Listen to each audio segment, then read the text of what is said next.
We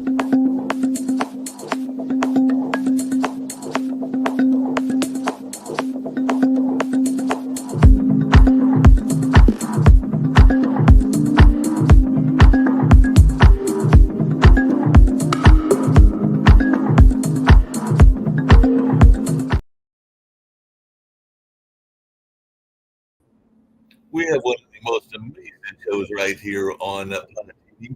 It's a show that deals with the timeshare industry and some of the things that are going on that are not fair and all along those lines. And I've got this amazing friend that is a great activist and all along those lines. I'm going to bring her in and she's going to carry this conversation with her amazing guests. And I'll be in the background learning and listening because I know that she's a fellow activist and also, as I've said before on these times, shares a birthday with my mom and all along those lines. So I'm going to bring in Irene, and we're going to turn it over to this amazing lady. And I know she's got some amazing guests, so I'm going to pull off and let you take over and everything, but I will be in the back. Thank you so much, Mark. We really appreciate your support. Okay, and so I'm Irene Parker with TARDA, Timeshare and Resort Developer Accountability. I can't believe it, but this is episode 80. We've first started in February of 2024, and this show has brought people together in a way that's never been accomplished before.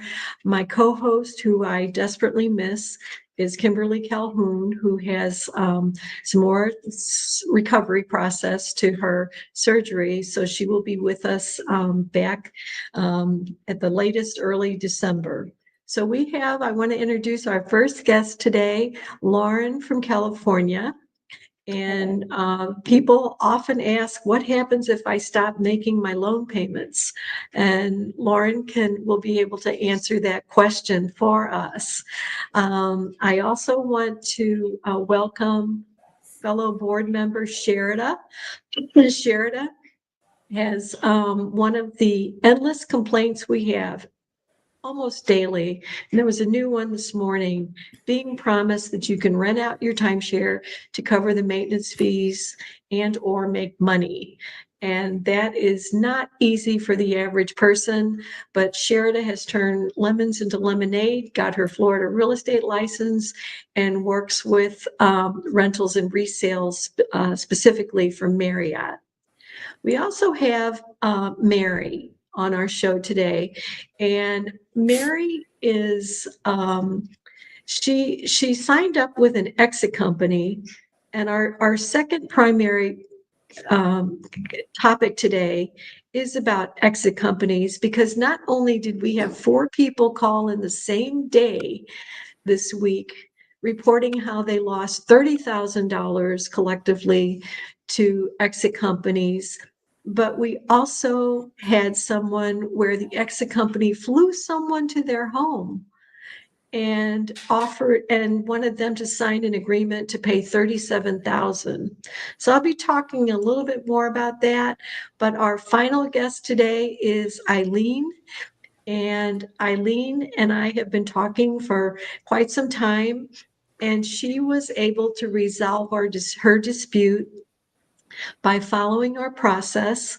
And it's not easy. And it was certainly a fight to the finish, but we really appreciate people who have resolved their dispute being on the show to support Lauren that's kind of in the heat of the battle.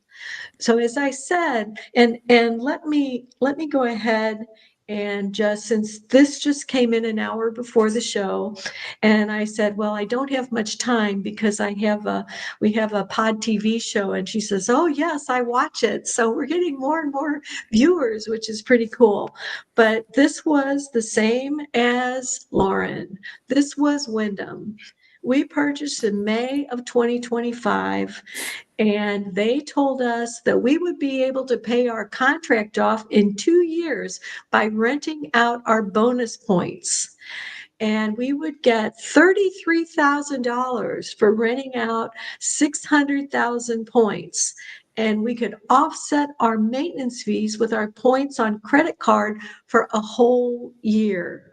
So the most important piece of information she can provide is that sales agent. But Lauren, before we hear from Sherida talking about the difficulty in renting, go ahead and share with us, did you just buy from Wyndham one time? And what led you to feel that you really had no choice but to default on the loan payments? Well, so basically my husband and I had conversations all throughout 2024 of like, how are we going to get out of this? We just did the one-time purchase that was in December of 2022. We found out about what all this was by going to a Chico bridal show where we live, and someone was offering like a free vacation. And when we talked to them about like what's the catch, like, well, you just have to go sit through a presentation, you don't have to buy anything, then you get this free vacation. So like, okay, we'll do it. I kind of went in knowing about timeshares. My grandmother had one, so I was like, they're not going to get us. We're just going to sit here, we'll listen to them, and we'll get our free vacation. Well, the sales agent definitely had a lot of things to share about how great this purchase was going to be for us. We were going to save money, more money than we had been spending without it on vacations every year. He did mention a return on investment. He said that if you ever want to rent it out, you can do that. If you have trouble finding a way to do that, whether it's Airbnb or whatever it would be, that they would help us find a way to rent it out. And just that it would be a really great purchase. And they also promised us that we could cancel at any time. And I remember throughout the whole presentation, I asked about 3 different times, like, okay, so we can cancel this whenever we want, in a week from now, in a few months from now, in a year from now. If this doesn't fit our lifestyle anymore, we can cancel this. And they said, yep. It's like, okay, we have nothing to lose. This sounds like a way different thing than what my grandma bought however many years ago. And then we bought it. Within a couple weeks of us buying it, I went online onto the. Let me stop you a minute and Yeah. let's say what it is. You were you on December 3rd, 2022, you purchased 180,000 Yes.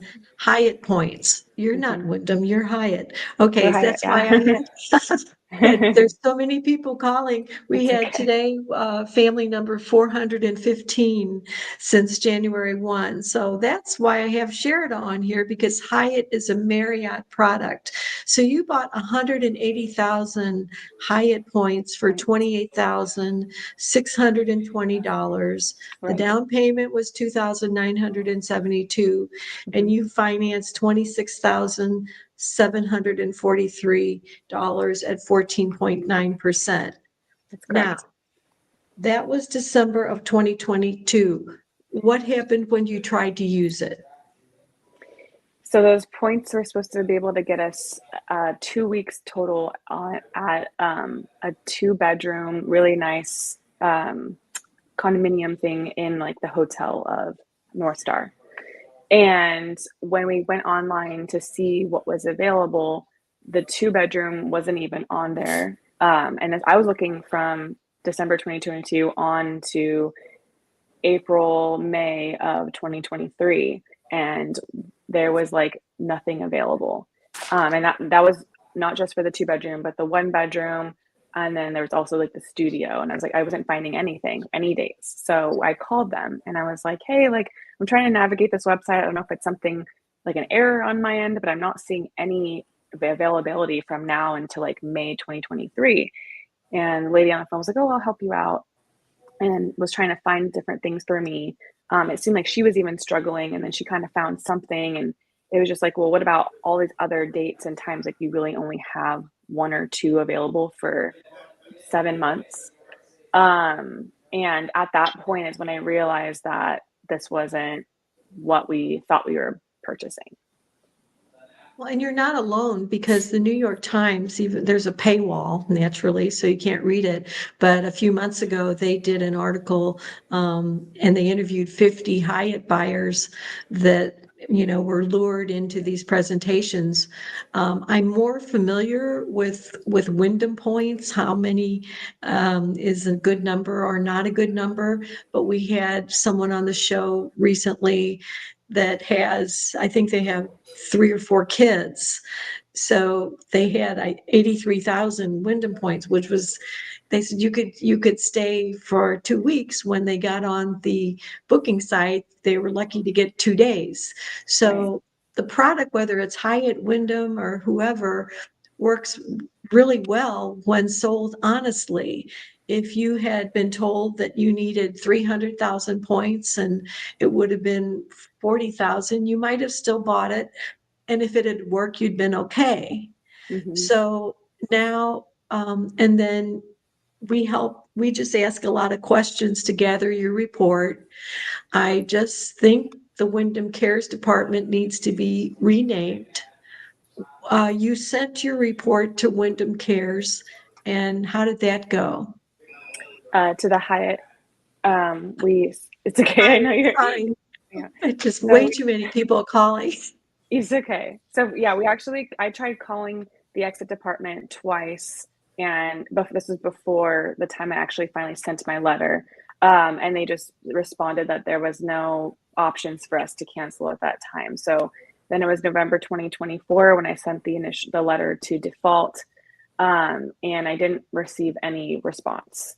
So I didn't receive a response to that letter, but then I would say maybe end of January, February 2025 is when we started getting calls from Hyatt to collect payments. And then that. How did you respond to those calls? I responded to those calls by asking for a deed in lieu of foreclosure, that we weren't going to be paying any longer, that we had no options to continue paying this amount. We've never even used the product, so we just wanted that deed of lieu and foreclosure. And finally, the last call that I got was April 2025 this year. So I said that same thing. We want the deed of lieu and foreclosure. And the woman on the phone said, okay, thank you. We will send you the paperwork. There's been no paperwork sent to us about anything. There's just the letters of trying to collect payments, or that we're delinquent, have stopped. But nothing that says our contract is canceled, that we are no longer financially obligated to pay anything to Hyatt. And yeah, that's kind of where that stopped for now. Well, and to put the chronology back in perspective, you signed to purchase this on December 3rd, 2022. Mhm. You said you stopped payments in December of 2024. Mhm. And then Marriott sent you a notice of default on March 19th of 2025. Mhm. And I always say that Marriott is the kinder, gentler foreclosure, because now, have you looked at your credit score to see how much it's dropped? Yeah, it's definitely fluctuated over the last few months of this year. It dropped around like 50, 60 points at first, and then just recently kind of bounced back to where it was before there was any marks from the delinquencies. So I'm happy to see where it's at now, but I'm kind of gearing up to see if the next step is them taking me to collections, or I don't know what's going to happen, at least at this point. But yes, my credit score definitely fluctuated. Same with my husband. Okay, and it's one of the things we are trying to lobby for, and find a lawmaker that will amend the Timeshare Act in whatever state, is that they always say you should have read the contract, but availability, supply and demand is not part of the contract. You might be shown a flash drive or a nice book of resorts, but you had nothing to protect you. So what we want to lobby for is the rescission period should begin the day the purchaser has access to the booking site, right? Mm-hmm. And then there are 2 types of foreclosures. One of them is judicial and one is non-judicial. So it's I feel like a jailhouse lawyer. I've talked to so many lawyers about these things, but according to the lawyer that was on our show, most resorts opt for non-judicial foreclosure, which means they don't sue on the promissory note. If you think about it, if you have a $30,000 loan, it's worth nothing to you. So like you default, they take it back, they sell it to somebody tomorrow for 30,000. And if they're allowed to turn around and sue you on the promissory note, they're doubling their money. So to my knowledge, there were about a dozen lawsuits filed against 5 families on the promissory note, but they were only families that had signed up with a particular law firm.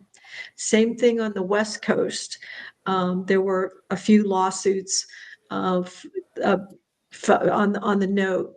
They were not successful, and there hasn't been anything for a while. But the 4 steps of non-judicial foreclosure are notice of delinquency, notice of default, notice of intent to lien, and notice of intent to sell. And it may take a while because they tend to bundle a whole bunch of them. And Sharon is familiar that Marriott has a harborside where a resort in the Caribbean where the maintenance fees went up to $4,500 or $5,500 a year. Marriott doesn't want it back. And I was on the phone with someone and Marriott just said, just default. So you mentioned deed in lieu of foreclosure. So in lieu means instead of. And I thought until today, when I was researching for Mary, that meant your credit score would not be affected. But according to Wyndham, which I've been reading this lawsuit from 2019, is why I keep saying Wyndham, it can still affect your credit, probably not as much. Okay, Sharida, if you don't mind jumping in, and if I'm Marriott, first of all, Marriott owns Shell Vacation Resorts. No. They own Hyatt. They own Welk in addition to the basic Marriott product. Your firm, it only concentrates on Marriott products. Do you deal in Hyatt and Welk at all? Seldom. I have not had to deal with any of that since I've been working for the company. And the reason?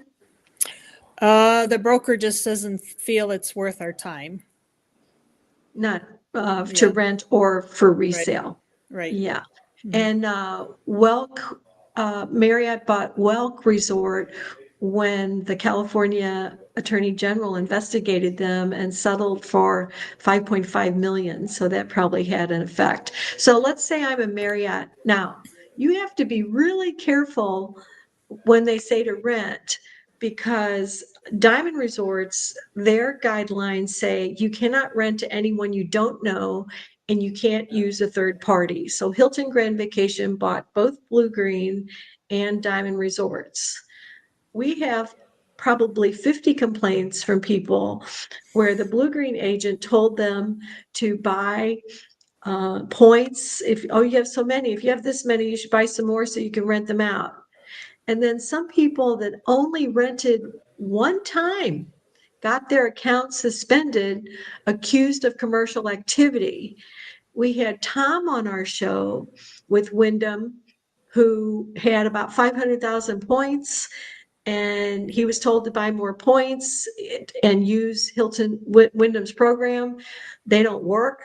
So he went to another presentation and they said, oh, here, call this company. And it did work. And then he was accused of commercial activity. So at least Marriott, I feel, has a semblance of a residual market if you need to resale. And from what I remember, Sharida, if it's still the case, if I'm a Marriott owner, I can accept 20,000 points from someone else, or I can give 20,000 points. And if I wanted to call you and say, I'd like to rent some of these out, tell us what the process is and whether you're expected to even make your maintenance fees or a little bit more. If you are able to get onto your dashboard with Marriott some people aren't able to, so they talk to a representative. But you go on your dashboard and you click on use your points, and then you have to go through the process of trying to find a good resort to rent. And usually they're Aruba Ocean, Aruba Surf, and then something on Hilton Head Island, only in the beginning of June through the first week of August, the best weather, which would be Grand Ocean or Barony Beach, they're good, or Crystal Shores in Florida on the Gulf Coast. If you can type in those resorts and they'll give you a list of Marriott resorts, and you can click on the various ones you want to check. And then you check by month by month. And sometimes you'll find something, and most likely you won't, because it's usually inventory that somebody else has had to cancel.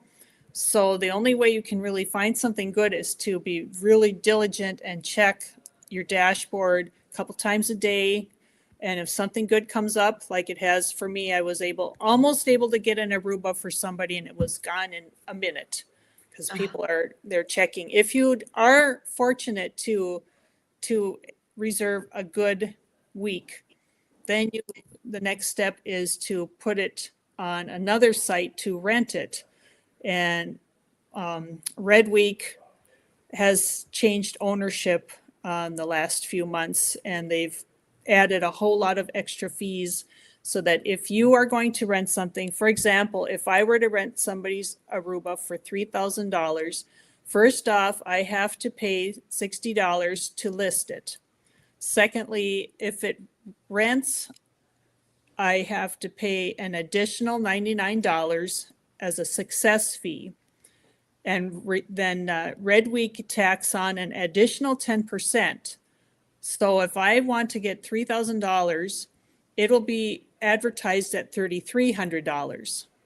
And so Marriott keeps the $300, the $99, and the $60 from that rental. So it seems to be really the only site that actually gets any action, but there's also Koala.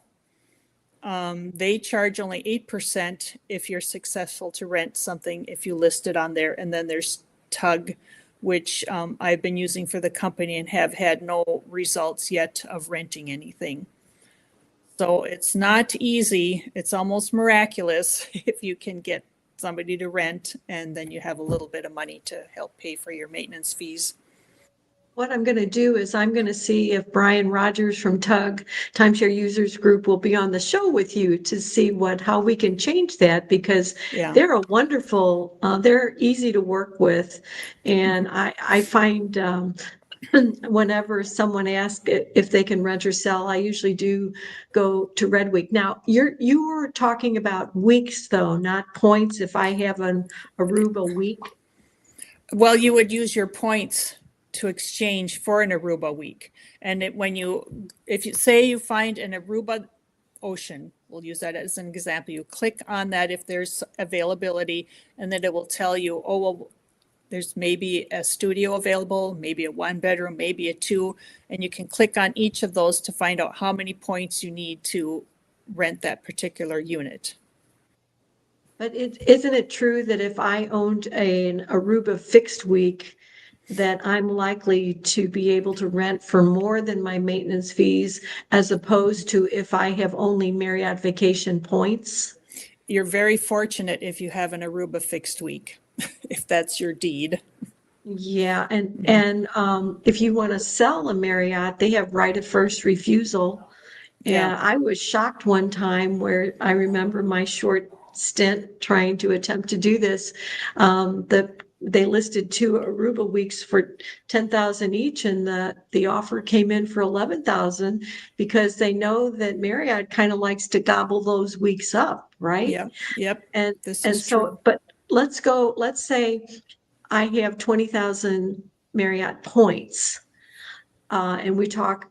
I wanted to rent out some of those points, and you were able to get that Aruba week. About how many Marriott points here's Jeremy. Okay. Jeremy is another Marriott expert, and it sounds like Hyatt, former Lawrence Welk, not former Hyatt Residence Club. Sheridan, do you know what that means? We're talking about Lauren now. It's well, he knows more about it than I do, no, obviously. Yeah. No, Welk Resorts, I've actually stayed at Welk Resorts. So Welk Resorts is completely different from Hyatt. Jeremy's going to be on our show the last September, the last Monday in September. So we're gonna let's we'll hold that for when we have him on the show. Okay, so now where I was getting at is, let's say I have 20,000 points I'm allowed to rent. How many of those points would it take on, your best guess to rent that Aruba week? A studio would be a lot cheaper, maybe in the 1,500 to 2,000 range, up to 2-bedroom, maybe 4,000 or 5,000 points. I'm just gonna go check. I will check here to. While you're doing that, yeah, he was. You bought Hyatt points, and no, Hyatt is not former Lawrence Welk. It is. It had it in my paperwork. I had Welk stuff. Did it? I did not know that. Okay, maybe that's because I did stay. See, you learn something every day when you do this. Okay, so Sheridan, 2,500 points, and you would get me an Aruba week. About how much rental income would I get?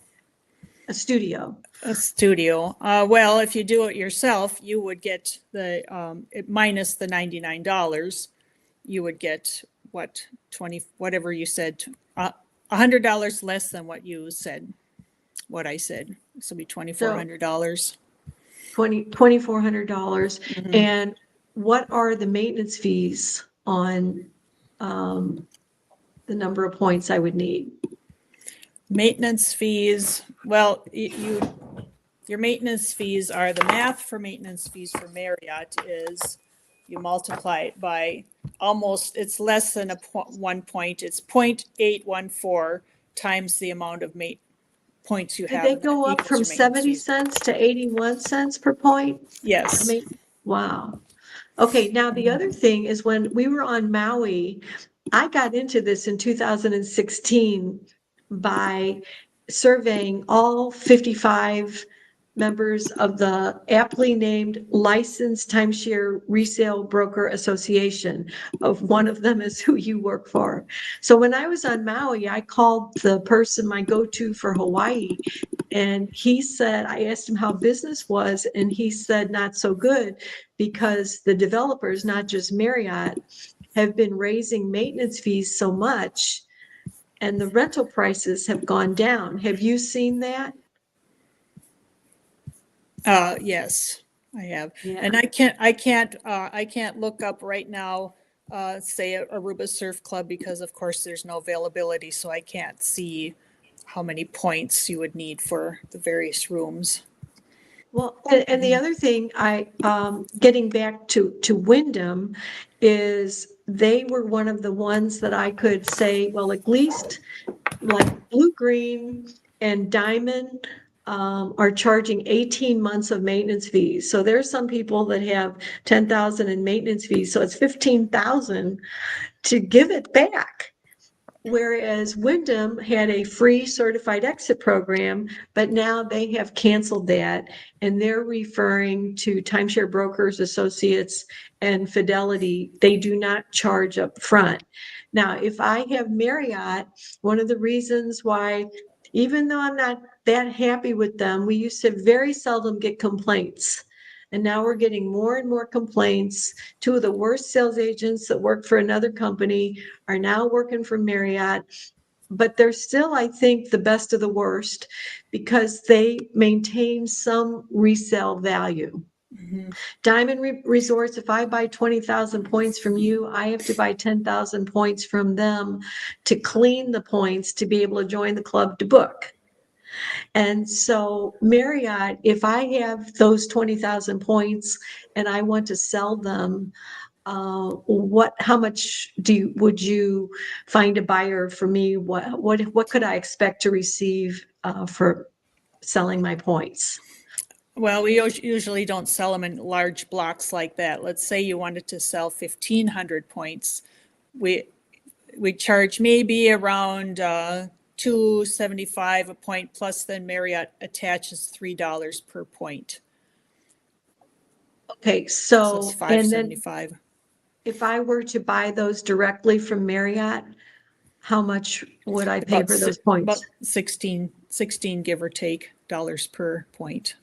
Okay, and while we have Jeremy from Destination Timeshare, I know I've asked this 3 or 4 times and I can never remember, but if you buy on resale compared to the developer, what restrictions do I lose benefits? No. Isn't there something though about I can't convert my timeshare points to Bonvoy or something? Well, we don't really have people doing that. So usually if customer wants points, they want points. Yeah, and then they Yeah. probably want to add to them. Okay, so Jeremy has said Jeremy said no restrictions. Yeah. Okay, so That's a huge benefit. The Aruba Surf Club maintenance is $2,300 a year for a 2-bedroom. The points needed for a prime surf club are over 5,000. The fees on 5,000 would be about 4,100. yeah. Okay, well, we're really happy to have you experts on here. Now, Eileen and Mary, I haven't been having them say too much because they're under confidentiality, but when you resolve your dispute, you have to usually sign a non-disclosure agreement saying that you'll never say anything negative. So I was offered my money back in 2016. And I read that non-disclosure agreement. It wasn't that much money. So I thought something's really wrong with timeshare. I've been a timeshare owner since 1984. But Eileen, what you can talk about is how you found us, and how you were able to compose your report and any regulatory filings that you did. You just like Lauren, you took the ball and ran with it. And some people just, it's not their fault. They're working 2 jobs, raising kids. But we have some people that really do everything to the letter, and you were able maybe not to be as resolved as you'd like to be, but you were able to get a pretty significant contract canceled. So let us know how that came about. Okay, well, first of all, I had already been a member of TUG for a while. Not I didn't follow regularly. And we already owned Blue Green. And we are very happy with Blue Green. We did not want to get Blue Green. That was not the reason. Get rid of Blue Green. That was not the reason we bought from this other company. They scared us into saying that Hilton, which had just bought Blue Green, was eventually going to marginalize Blue Green owners. So we bought. Within days, I realized that we had made a huge mistake. I was all over the internet looking for information, and I came upon you. And you were nice enough to call back right away and tell me what I needed to do. It is a lot of work. It is a lot of work. Irene helped me compose a letter to the Attorney General of the state we bought in. And also, I sent a complaint to the Attorney General in the state where this timeshare is based. I complained to the Better Business Bureau. The timeshare itself was you could not find anyone in administration to contact, no matter how hard you tried. And so Irene's advice was she sent me a list of people like billing, maintenance. I sent to every single one of those people and said, would you please pass this on to someone in the administration? And let me stop you for a minute. Let's talk about composing the report. Sherida is one of our first responders for Marriott if somebody has a question. And someone sent a Marriott report today that I felt what needed a lot of work. And Sherida, are you to the point where you're comfortable asking the questions that need to be answered to compose a report? Right. Yeah. Yeah. Okay. So what we do in the hopes that Lauren or Eileen want to become future volunteers to help others, I always start with, how did you first become involved? Lauren only bought one time, but it's not unusual for people to have bought 2 or 3 or 4. The record is 27 upgrades. So I'm not going to go through in detail for all of those, but somewhere along the line, you get an aha moment and you see what's wrong. So then you go back to the top, and Mary is a good example of that. She only bought one time, so it's a simple example. But then a lot of people just say, I don't want anything to do with this company. But if they bought in 2016 or 2018 and there wasn't any deception, it's really not reasonable to expect those contracts to be canceled. And the advantage, if you did buy more than once, we had someone on the show that owed Hilton $5,500 a month. And we had someone that owed Wyndham $4,300 a month.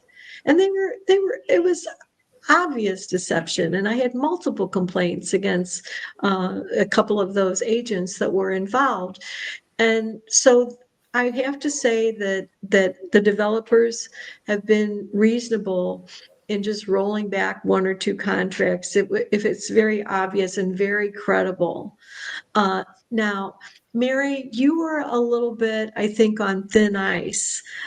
Tell us, we're not going to mention the exit company that you signed up with, and we're not going to mention your timeshare company because of some confidentiality things, but tell us why you're not happy with the timeshare that you purchased. First of all, I requested a timeshare for 5 years. Like I said, I I told her I plan on traveling for the next 5 years. Thereafter, I wasn't sure if I would be able to, to be traveling. And so she said, okay, we can do that. She gave me a contract for less, a lot less, quite a bit less. And I said, okay, that's fine. That looks good. So the other thing she did was she put it on a credit card at like 25.99% interest, and You told get me interest free for a year, though? for 9 months. 9 months. Okay. And she told me after the fact. And I said, well, my sister was with me. I said, well, okay, I'll just have to get a loan then to pay this off. But I discovered later that my score had dropped considerably, like 100 points, after they had opened that credit card for me. So the thing is, so I'm thinking, nevertheless, I'm thinking, okay, 5 years. And I was so new to this. I called them and I talked to them and I said, I needed someone to help me to navigate through this. So I got a call. And this gentleman who I thought was going to help me, he was really there to sell me more points. So that didn't work. he even said to me, I don't know why they asked me to call you. Nevertheless, I said to him, that's when I discovered that I was in it for my entire life, for the rest of my life. I said to him, this just doesn't make sense. Doing the calculation, I owe you maybe almost $5,000 per year. I will be paying for this, but I can only get 2 days at one of your resort. Well, not the resort, but the hotel. I said, this doesn't make sense. Why am I paying so much? And I can only get 2 days. He said, no, it's for the rest of your life. So I'll be paying maintenance for the rest of my life? He said, yes. He said, but And you were you were thinking though that it was a 5-year contract? yes, because that's what she told me she would give me. So at that point, so she did give me bonus points for the first year. But then what I did, I went in to see with the points that they were giving me, which was 83,000. What can I get for that? I could only get like 2 days, unless I go to Timbuktu, unless I go, I don't know, somewhere extremely far away. Maybe I could get like 5 days. But I discussed it with her. I told her the areas that I wanted to go, travel. And she said, yeah, you can get a week with that. I could only get 2 days. And if I wanted a third day, it was costing me quite a bit, quite a lot more. I would have to pay out of pocket. Okay. Well, and then because before I go to my next topic, which was since you signed up with an exit company, Jeremy responded that the restriction converting to Bonvoy points applies to resale weeks. So there's our answer, Sherida. But it's not. I'm a Marriott Bonvoy. If I wanted to buy their timeshare, I really wouldn't care about converting to Bonvoy points. Right. But anyway, with then because we've had so many people this week, extraordinary. I actually had one of my former neighbors call me, and I put them in touch with who they needed to talk to with their resort. And I said, well, I'm glad you found me because at least you didn't get scammed by an exit company. She said, well, actually they paid 2 payments, one 7,000, one 8,000 to luxury vacations. I'm like, oh no. So that was 15,000 of the 30,000. Of this 30,000, 2 people were able to obtain refunds. And I feel that Mary should be entitled to a refund. The one refund was from a company that at least they don't change their name every 2 years. So I have contacted them maybe once or twice a year when the person didn't have the capacity to follow their process. As I said, only a lawyer, an attorney can represent you. So if you sign up with these exit companies, you're doing it yourself anyway. Some of them, and I have a real problem with this, and law firms have a problem with this, they're associated with a law firm, and they will have their name, law or legal, in their name. One of them was Encore Law. Someone was able to get a refund back from them. They were investigated by the Minnesota Attorney General along with Trade Block. Someone reported that they went to a Trade Block meeting and they were saying, our attorney is a federal attorney.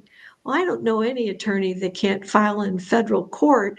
And number one, soliciting for an attorney is illegal. It's called running and capping, dating back to ambulance chasers.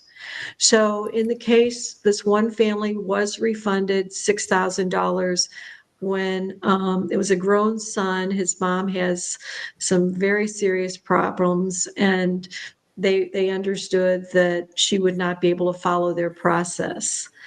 And then the other had signed up 3 years ago, and they were blaming them for refusing to refund by saying that the resort had said that they could deed back their timeshare if they paid the last 3 years of maintenance fees.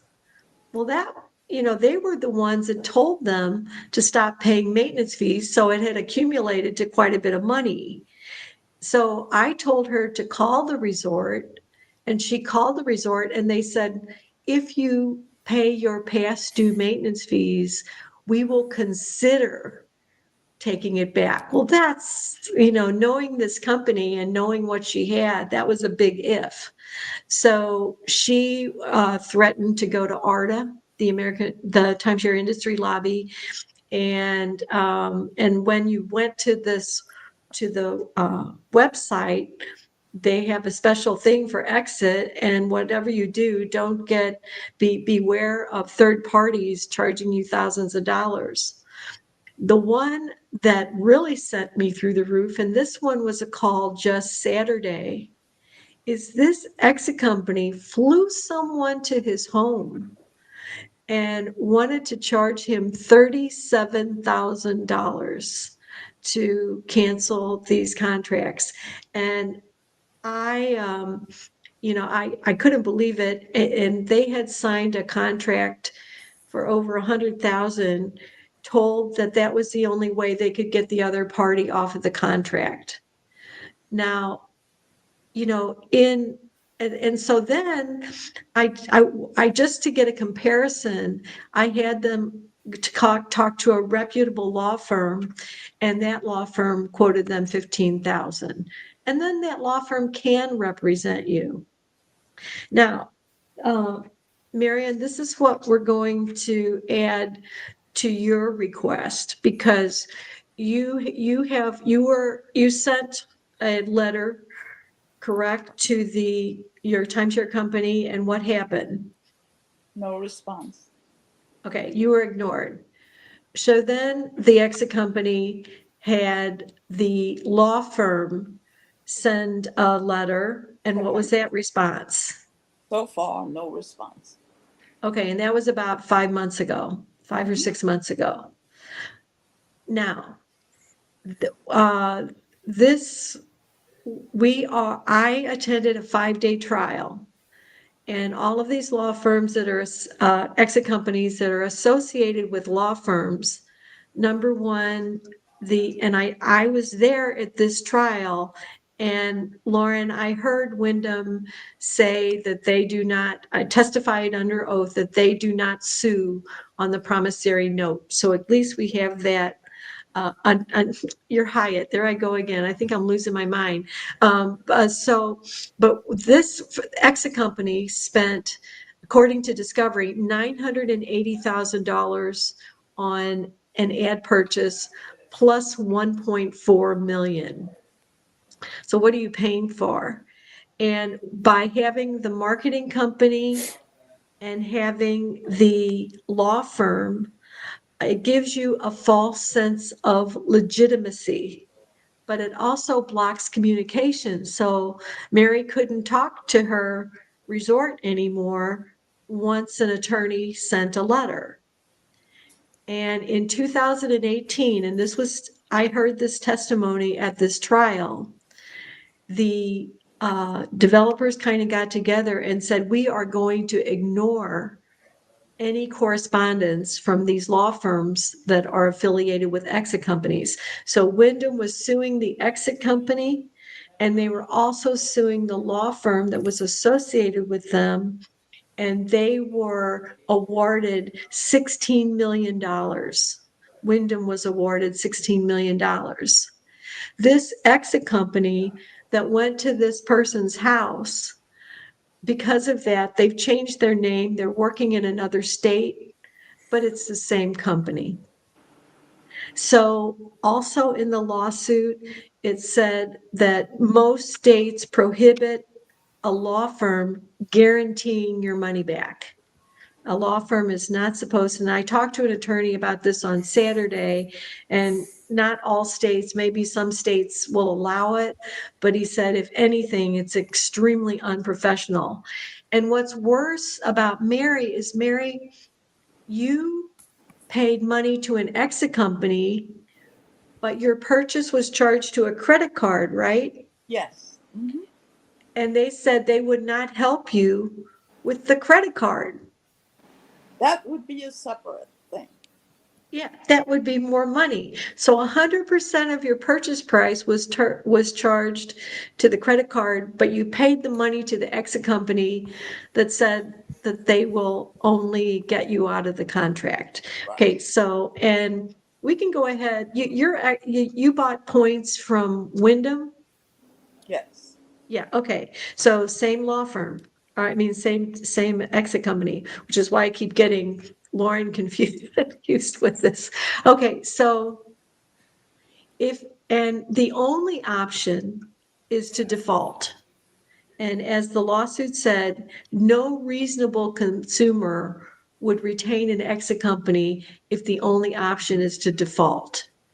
Now, I'm not saying they might sometimes have some success to be able to get some things canceled, but in the case of Wyndham, I know that the only option is to default, especially if they know that that law firm is associated with the exit company, which they would. And they also, so if you pay that exit company, let's just say $8,000, and they're talking about their law firm and they're promoting their lawyer, did you think you were being represented by a lawyer? Yes, because I was told that a lawyer was involved. They had partnered with a lawyer. So, yes. Okay, but in order to Like this be, lawyer was part of the firm of the and exit. he may be their inside counsel, but he represents the exit company, or she doesn't represent you. If you retain if you're represented by a lawyer, you have to sign the agreement with the law firm. Oh, And that's what they're saying, that it gives you a false sense of legitimacy. So if you paid $8,000 as in this, or 30,000, there was one that was 42,000. They only pay the lawyer $1,000 or $2,000 to write a demand letter and a cease and desist letter. And yet it was stated by the witnesses that everybody, all those witnesses thought they were being represented as well. And then and in this lawsuit, and this is good for you, Mary, they testified that this leads to non-judicial foreclosure. So if well, it doesn't apply to you because you've charged to the credit card, but for people that have a loan, you're not going to get sued on the promissory note. Okay, and Lauren, as I said, I always thought deed in lieu of foreclosure meant instead of, and it wouldn't affect your credit score. But according to this, it says that a deed in lieu of foreclosure, at least with Wyndham, it will affect your credit score. And finally, they said the only entity that can cancel a contract is the developer, and it's not a service that should be advertised or sold. So now, Lauren, you have go over again what regulatory agencies you filed with. I filed with Department Attorney General of California, Department Attorney General of Florida, the Better Business Bureau. Let's see. There was also, here I wrote The it down. FTC. Did you file with the Federal Federal Trade Trade? Commission. I think I might have done that too. And then, I mean, this is a little separate, but Experian and TransUnion credit bureaus. Oh, sorry. It was the real estate department of California and of Nevada, because Nevada is where I purchased, or excuse me, California is where I purchased but it's close to Nevada, and that's where the real estate agent's license was in Nevada. Well, and But they're the only two attorney generals that refer you to the real estate division, and especially Nevada, then you have to file your complaint just with the sales agent. So the company kind of gets off the hook, as opposed to Arizona and Florida. Now, it's my opinion that there are some attorney generals that protect the consumer and some that protect the developers. Tell us what happened when you filed with Florida Attorney General. I haven't received anything from a Florida Attorney General. See, the Tennessee Attorney General and the South Carolina Attorney General and the Arizona Attorney General will jump in and attempt to mediate. Our co-host, Kim, she received excellent advice and support from the Illinois Attorney General. The only thing the Florida Attorney General does is take your complaint, send it to Hyatt, and then Hyatt sends back the contract where all the T's are crossed and all the I's are dotted. But then hopefully you have a chance to do a rebuttal. Did you get a response to the Better Business Bureau? Yes. So the director of customer advocacy responded to me within about a week of my first post on the Better Business Bureau, which was July of this year. And basically it said, oh, your contract is canceled. I can send you a letter showing that. And then I responded, okay, my contract might be canceled, but that doesn't let me know that we're not like legally obligated to pay anything anymore, like that we're free of that and we have a deed in lieu of foreclosure or anything. And then didn't they say though that the account is no longer active, or did they say cancel? I think he said the contract was canceled. Oh, well then maybe. Yeah, I have the responses somewhere. Because the account no longer active could be just because you defaulted, as Right. opposed to them actually canceling the contract. So it's the semantics are important. Exactly. So my last response to that person was saying, I don't want to keep going back and forth unless you have proof that we have a deed in lieu of foreclosure, or we're like no longer financially obligated to pay anything to Hyatt. And then there was no response to that. So my next thing I'm going to do is I'm going to try to call this person and see or email him again and see if I can follow up on that piece. Yeah, people sometimes forget you can pick up the phone and call the Attorney General's office too and talk to them. And the good thing about BBB is you can log in and provide a rebuttal. Mm-hmm. So we're down to our last 2 minutes on the show. So I want to thank Sheridan. I know had to go back to work. But Eileen, I thank you and Mary and Lauren for being on the show today. And let us know. It's nice to have people. Eileen has been on the show before to do a follow-up, and the support that you felt. Now, are you all three on any of the Facebook groups that, yes. Yeah, was it timeshare cancellation information? Yes. No, I asked a lot of questions on TUG, and I got the answers I needed there. I also went on, there's a Facebook group called Blue Green Addicts. Yes. And they were very good. They were very good. Yeah. They had the complete deal as far as Hilton taking over Blue Green and what the actual truth was. Yeah, social media is a powerful tool. It really is a powerful tool. There's I ended up getting an email and a phone call from like the second guy in charge at Hilton, assuring me that as a Blue Green owner, we were safe. They were not going to change anything, and that was very helpful. That's really good to get that kind of support.